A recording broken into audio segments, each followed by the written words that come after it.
Aggredita, legata ed imbavagliata da 3 malviventi nella sua abitazione per la seconda volta nell'arco di neppure un mese.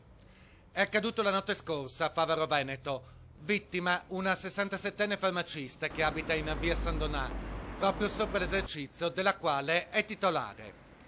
La donna, visibilmente sotto shock, non ha voluto rilasciare alcuna dichiarazione, ma l'episodio ha profondamente scosso l'intera comunità, che sta collaborando con le forze dell'ordine per assicurare i responsabili alla giustizia.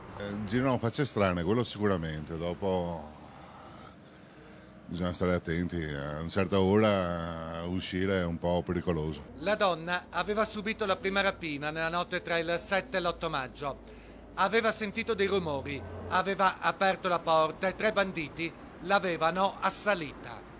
La scorsa notte, invece, la banda ha forzato con un cacciavite la finestra, ha immobilizzato la farmacista e poi razziato quanto ha potuto. Gioielli preziosi ed il fondo cassa, circa 6.000 euro. Non appena i malviventi sono fuggiti, la donna è riuscita a raggiungere la terrazza e le sue grida di aiuto hanno richiamato passanti e vicini. Sul posto la squadra mobile di Venezia, che conta di dare in tempi brevi un nome ed un volto ai responsabili.